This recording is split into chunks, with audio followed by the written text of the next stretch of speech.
Halloween is my saving grace. The one night a year I can go outside without a mask. I don't want it to sound like I spend all year waiting for this day, just whiling away the hours with bated breath and anticipation. I would like to say that I have other interests, that I'm able to find myself so engrossed in some human activity that I actually forget about the only day I can truly be myself. But this would be a lie. It's an uncommon hour that I go without thinking about the 31st of October. That glorious night when I can just step out into the cool air and almost, just almost, feel human. The last Halloween was perhaps my favourite. My favourite day hasn't been the same since this area became occupied.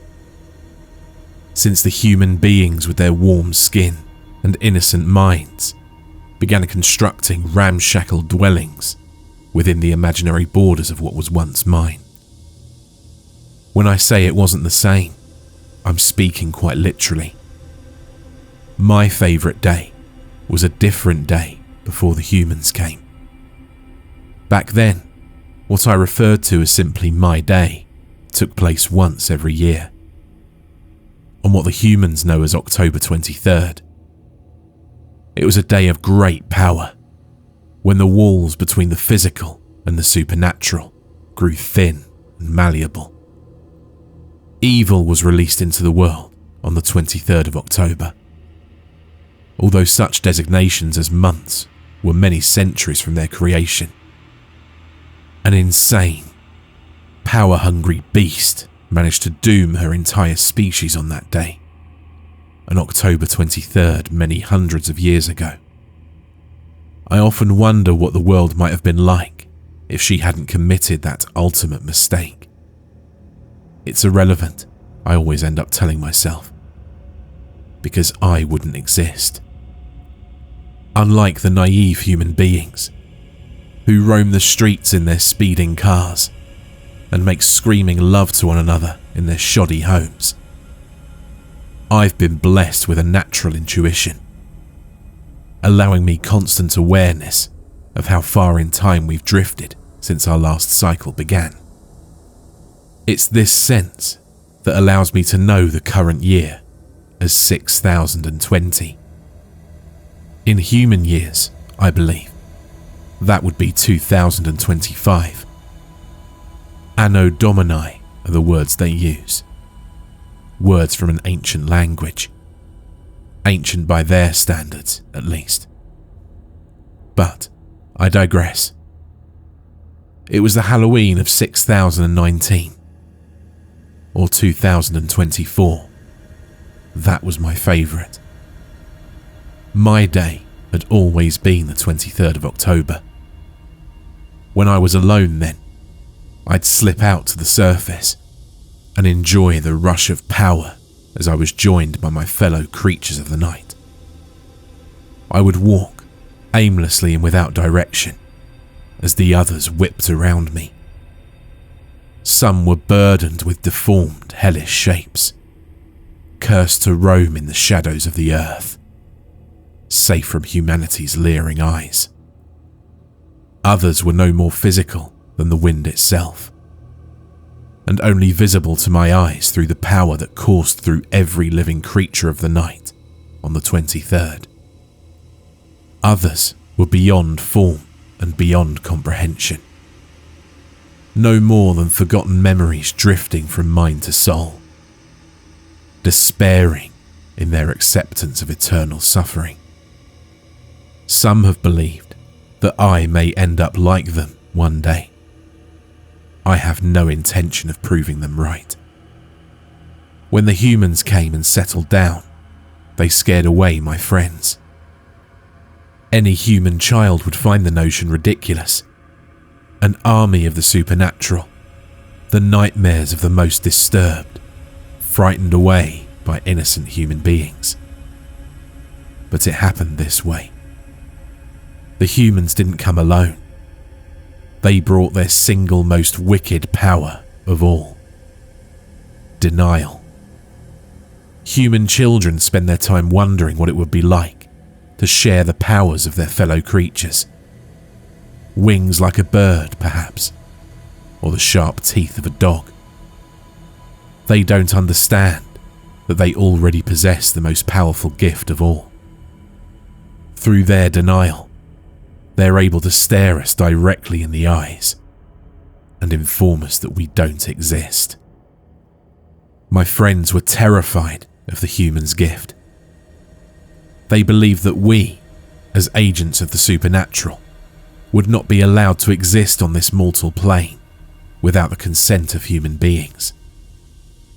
Without their belief, we would vanish, become nothing. So they fled. They left my home and went to find a new world, one where humans were scarce or non-existent, where they could expose themselves once a year on October 23rd, reveling in their annual powers without interference from those who may have destroyed them. They thought I was a fool for staying, for claiming this land as my own. I'm not a fool.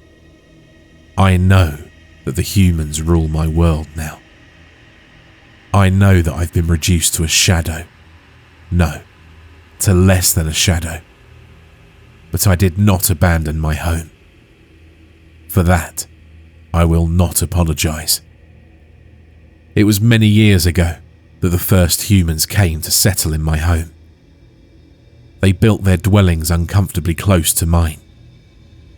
I watched them as they worked, hidden beneath the ground, marveling at how their species had progressed since the last time I saw them. My day came a month after the first humans were settled in. I'd spent some time worrying over what might happen. I wasn't paranoid enough to abandon my home, but I wasn't immune to my friend's terror of humanity. When the time came, I waited. I watched the human dwellings until all the windows went dark, and when they did, I waited longer still. Finally, I left my home and began walking, my destination unknown, but far away from the house. I was meant to feel exhilaration, the sheer ecstasy of being closer than ever to the joining of two worlds. But what I felt was nothing. There was nothing in the air, and nothing moving beyond the spectrum of the physical world. I felt the cold night prickle against my skin, and the corpse's hand of darkness caress the back of my neck. There was no one riding through the air to greet me, no one crawling up from beneath the ground to wish me a happy my day. I returned to my home that night, disheartened and full of regret. My day was over, and I'd failed to squeeze any semblance of pleasure from its dark hours. I felt as though I'd failed, as if something I'd done had prevented me from enjoying this once glorious day. Perhaps I'd made a mistake. Perhaps I should have followed my friends, away from this now tainted land, to an untouched world where humans were nothing but a harmless legend. With nothing but regret and disappointment inside me, I slept. I was awoken by a sound I knew, but was not used to hearing. Children's laughter. 8 days had come and gone in my slumber. I'd vaguely wondered about the possibility of sleeping through the entire year, giving myself a chance of reliving my day as quickly as possible. But this idea was thwarted by the children who played above my home. I watched them, careful to remain invisible to their innocent eyes. What I saw confused me. There were 2 of them, one male and one female. I'd seen them before, of course. They lived in the human house, with 2 adults I'd presumed to be their parents. The girl and the boy had played outside before, often very close to my home. But never had I seen them dressed in such an eccentric way. The little girl wore an all-black dress, with sleeves that hung down past her small hands. A black hat with a round brim rested upon her head, its top pointed like the beak of a crane. The boy had on a fancy suit of shiny black material, complete with a red waistcoat and a flowing cape. I recognised his attire as similar to that of humans I'd known many centuries earlier. But why he'd be reliving the wardrobe of his dead ancestors was beyond my grasp. Their clothes were unusual, yes, but it was their faces that confused me the most. The girls had been painted a bright green colour, closer to emerald than grass. Dark lines had been added, making her smooth skin appear wrinkled and far older than it was. The boy's face had been painted white, with 2 lines of red running down his chin. When he opened his mouth to laugh, I saw that 2 of his teeth seemed to have grown larger and more pointed. I watched them for many minutes as they played in my grass. Their behaviour was odd, unlike that of any humans I'd known before. Unlike themselves, in fact. At one moment, the boy appeared to bite into the girl's neck. Rather than scream, she let out a giggle and ran away. When the shadows grew long, the children were called inside. Still confused, I tried to watch through their lit-up windows, hoping for some semblance of an explanation. But it wasn't to come, and when the sun rose the next day, the children had returned to normal.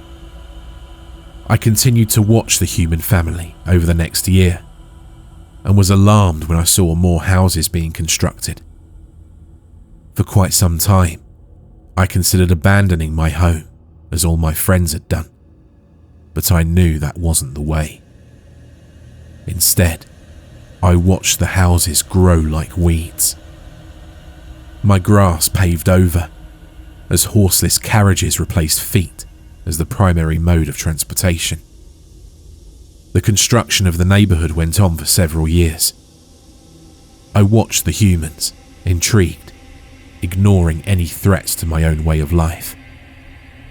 Every October 23rd, I'd leave my home after nightfall and wander around what remained of my grassy field. No one returned to me. None of my friends came back to admit their mistake. I never again felt the same electric rush that had once defined my day. I was understandably devastated as I came to accept that this thrill, this all-encompassing euphoria, was now beyond my reach. And yet, as the years passed, I found myself with new interests. Watching the humans, overhearing their conversations, following their advancement as my once grassy home became a neighbourhood. I found great pleasure in watching the humans, but there was another interest of mine, another ongoing question that kept me enraptured for nearly all of my waking moments. This was the mystery of October 31st. Somewhere in my life before this home, I learned that humans celebrated the 23rd of October, just as we did. They held gatherings, rejoicing in the paranormal forces they didn't know existed.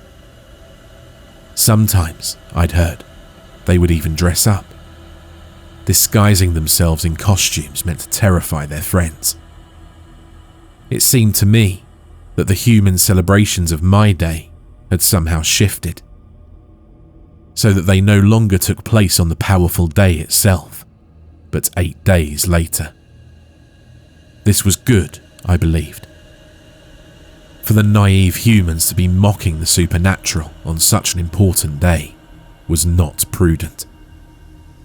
My day came and went many times over, until one year I didn't leave my home. I was so intent on watching the humans from within my abode that I actually failed to remember the significance of the day. When I finally realized my mistake, I was shocked to discover that I didn't care. Watching the humans was my priority now. It was on that day, October of the year 6007, I believe, that I first began to wonder if there was a way to resurrect the glory of my day. I'd learned over many decades that October 23rd had been forgotten in this part of the world, that its power wasn't enough to get me high. But perhaps, I thought, perhaps October 31st would function just as well. I eventually came to know this day as Halloween. The humans believed it was an ancient holiday connected to their religions. They didn't even seem to remember that the 23rd was the real day of power. But this was fine. Every year on the 30th, I'd try to convince myself that this was my moment, that I could sneak out from beneath my home and enjoy the utter bliss of my day for the first time in decades. I was never convinced by my own thoughts and was always left alone in my underground lair. But finally, just 3 short years ago, I did it. It was the night of the 31st. I knew it was less than an hour before the day would end and November would begin. It would be another year of disappointment, another oath to myself that I would never let it happen again. I wasn't thinking when I crawled from my lair. Nothing was in my consciousness but the instinct, the all-powerful impulse that commanded my thoughts and forced me to finally act. Before I understood what I'd done, I was stood on the grass above my home, the lights from the neighborhood illuminating the human homes. I was shocked. Since the first human settlement was built in my field, I hadn't once been out in the open air, except on the 23rd. Yet here I was, standing in the darkness, my feet wet in the grass, almost as if I were a human being myself. I cannot say what possessed me to move further. Every instinct in my body told me to flee, to run and hide in some distant place with no humans to deny my existence. But I kept moving somehow, my feet propelling me across the ground until the wet grass became pavement. The neighborhood was devoid of humans. Lights were on in many of the homes, but if anyone saw me walking down the street, they didn't seem to care. As I moved, I wondered when I would begin to feel that old rush, that old thrill, or if I ever would. I knew that leaving my home was likely a mistake, but if Halloween proved to be no more powerful than any other day, I would be at a loss. When I was nearly halfway down the road, I noticed something creeping along one of the houses, a movement, though without solid form. I wondered for a single delirious moment if perhaps one of my friends had returned to discover the hidden powers of the 31st with me. Alas, I soon realized that the movement was nothing but a shadow. In my disappointment, I failed to recognize what this apparition signaled. When the little boy came around the corner, I froze in terror. I was standing in the middle of the street, the gaudy electric lights blaring down onto my skin. There was no conceivable way the tiny human wouldn't see me. It wasn't the same boy that I'd seen dressed as a vampire all those years ago. This one had darker skin and wore a costume similar to my own clothing. When he saw me, his face drew together in a squint. He didn't seem afraid. In fact, he seemed to be pondering me as a whole, as if wondering whether or not his concept of the world would allow me to exist. I remained in the middle of the street, unmoving as the boy stepped closer. He glanced both ways before stepping off the sidewalk, finally coming to a stop directly in front of me. In his hand was a plastic imitation of a pumpkin. "Hello," he said. "Hello," I replied. "What are you supposed to be?" he asked, craning his neck uncomfortably far just to take in my countenance. I wondered how he was not afraid. How could he, an innocent human and a child no less, stare at me, a creature from beyond his insignificant idea of creation, and not feel the slightest tremble of worry? "Well, I'm your neighbour," I heard myself saying. "I mean, who's your costume?" the boy corrected, frowning up at me. "My costume?" I repeated. I was at a total loss as to what he may have been talking about. "Yeah," he said. "Who are you supposed to be for Halloween?" Yes, I thought, finally coming to understand. I was facing the human's power of denial firsthand. Then terror struck. What if I was going to die? After all these many centuries, what if I disappeared from existence just because one little boy couldn't understand me? Was there some way to prevent being thought out of creation? Was I to encourage him? To make him think I was some sort of pathetic human, seeking candy instead of an ethereal high, so powerful it could bring the dead back to life? "Here," the boy said, reaching into his pumpkin.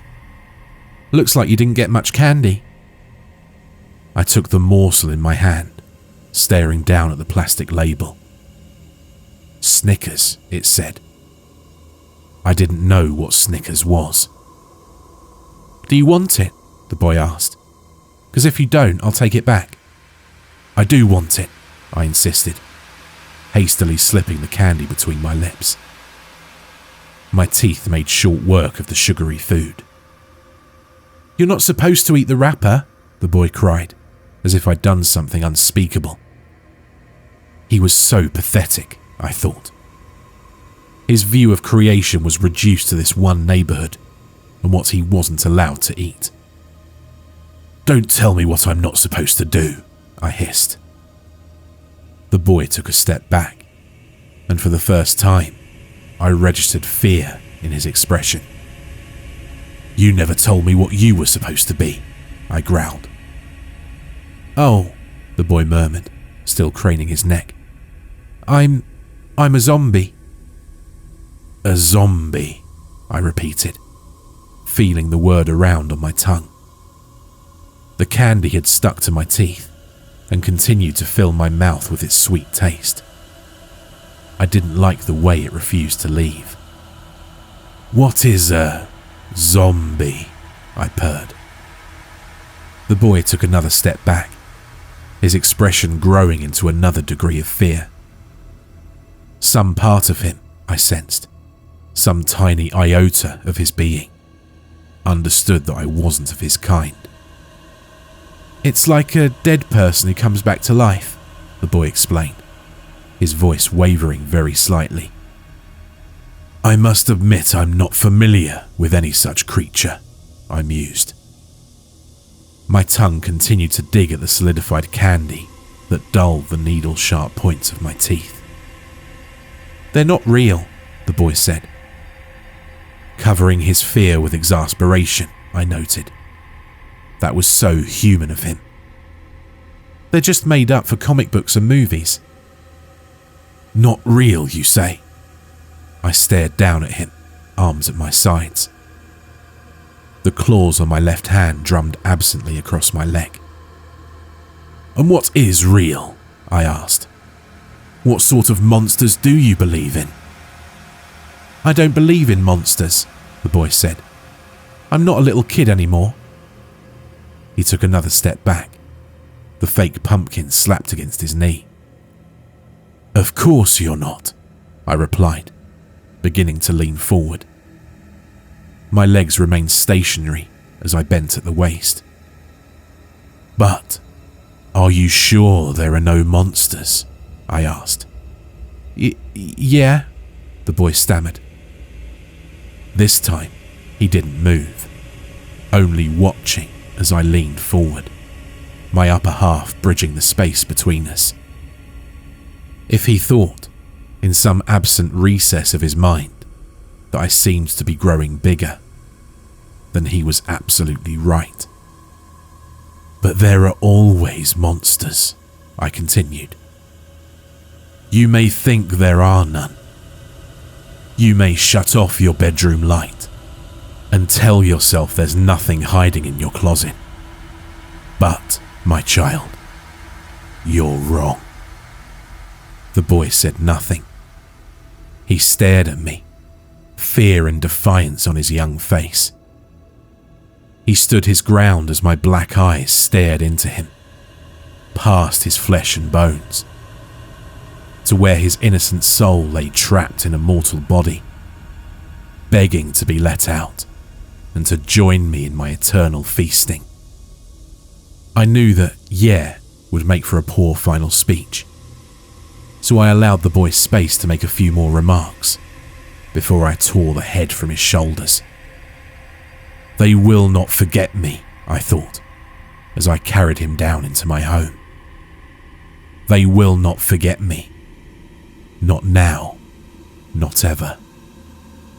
And they wouldn't, I finally understood. My friends had been wrong after all. Human denial wasn't to be feared, but combated. It was my job, and the job of all others like me, to push the boundaries of the human mind, forcing them to think up new and more ridiculous explanations until there was nothing left but to admit the truth. Monsters exist. The human mind is a twisted, disturbing place. I realized this as I crouched in the darkness of my home, tearing the little boy's flesh apart with my bare teeth. The humans would lie to themselves to pretend we didn't exist. Yet at the same time, they would dedicate an entire holiday to acting out their pathetic depictions of us, pretending to be us for nothing more than cheap amusement. Deep down, they believed. Every last one of them believed. And on that Halloween night, I felt the first whispers of the old ecstasy that had once defined my day. It was then, as I sucked the marrow from the little boy's bones, that I knew Halloween and my day had become one. The next year, I was prepared. After the boy's disappearance, several families left town. They were replaced by others of their kind, who in turn brought more. Eventually, my impulsive killing had the effect of bringing more houses to my once grassy field. To my great annoyance, one of these houses was built directly on top of mine. I had the forethought to evacuate myself and whatever remained of the little boy before construction began. I hid out, far away, careful not to be seen by human eyes. This was another of their many hypocritical stances. A scary mask was to be praised on Halloween, but demonized every other day of the year. When the house was finished, I returned to my lair. The human bastards replaced my walls, my floor, and my ceiling with hard, cold substances that I knew I would never find appealing. My home had been ruined. I briefly considered building myself a new one in the earth, far away from town. But my friends had been unable to drag me from it all those years ago. And if they could not convince me to leave, then no human could either. I've stayed in the basement ever since. The humans who live in my house never come down the shoddy wooden stairs, except occasionally to check the furnace. On the rare day that one of them makes an appearance, I keep myself well hidden in the shadows. It was only on the last Halloween, a year since my impromptu feast, that I was seen by any number of humans. Yes, I'd known some in my lives before this home, but ever since coming to my once grassy field, I'd never been seen by human eyes, barring those of the little boy. When the sun went down on the night of the 31st, the children left their homes to wander the streets. Some of them were dressed in the brightly coloured uniforms of popular culture heroes. Others had retained the traditions, dressing as monsters of folklore that would bring fear to their impressionable younger siblings. Before making my move, I spent some time watching the children through my basement window. They all seemed so happy, I thought, so ready to deny the existence of my people, yet so quick to wear our faces. It was a double-edged sword, I realised only in that moment. Human denial prevented us from being what we once were, yet it was their fascination with the supernatural, their obsession with a world they didn't believe existed, that allowed us to remain. Denial was our enemy, and fear was our ally. As long as human beings were afraid of the dark, as long as they created vivid monsters out of terror-soaked imaginations, I would have power. When I was sure all the children in town were out and about, I slipped silently through the basement window and unfolded myself on the lawn. As I made my way out into the street, children turned to stare.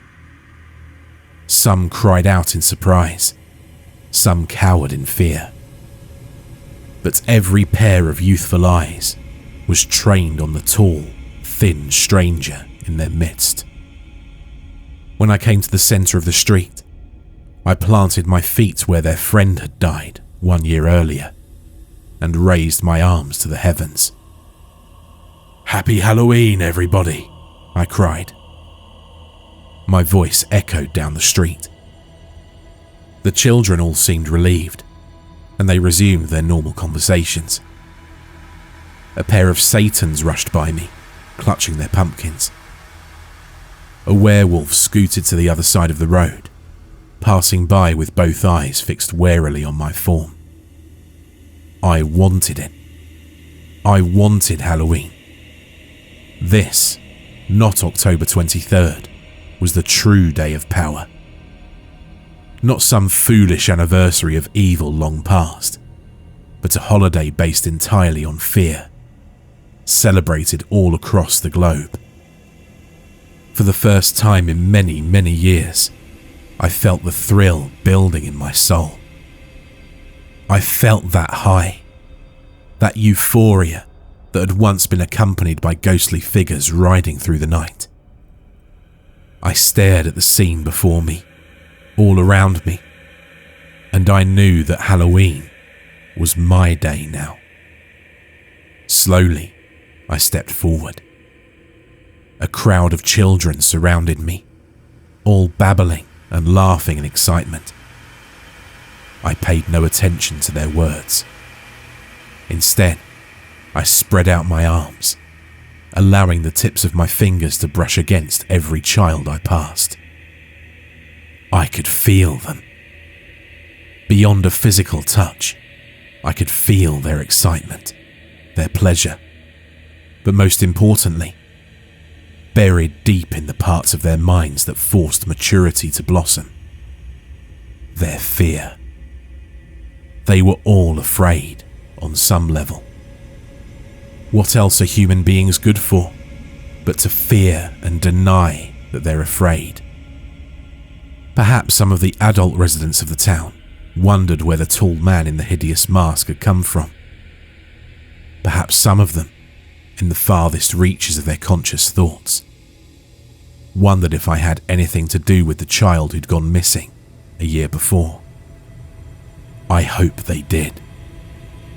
I hope they stood at their windows, watching me brush my hands against their children as I towered 3 times as high as the tallest one, and agonized over the question of whether or not they were becoming paranoid, delusional, perhaps insane, with the unanswered questions that had followed the boy to his grave. I hope, wherever my old friends are, in whatever part of the world they've decided is suitably human-free, that they're never happy again. I hope they never feel the brilliant fireworks of pleasure we used to share every October 23rd. I hope they never find out that true immortal bliss is only 8 days away. Above all, I hope the human race continues to grow. I hope they flourish, each one of them enjoying long, terrifying lives. I hope they all have children, and that their children have children. I hope that they teach every new generation the true meaning of fear. I am the true meaning of fear. My friends believed they were incapable of being afraid, but they were afraid of humans and the power they hold. They were afraid that any flesh and blood mortal could simply wish them out of existence. And perhaps they could, but not with me there. Not with me hiding in the shadows. Not with me lurking behind every corner, waiting until their fear reaches its climax to strike. Manipulation is my game, and terror is my drug. I am Halloween.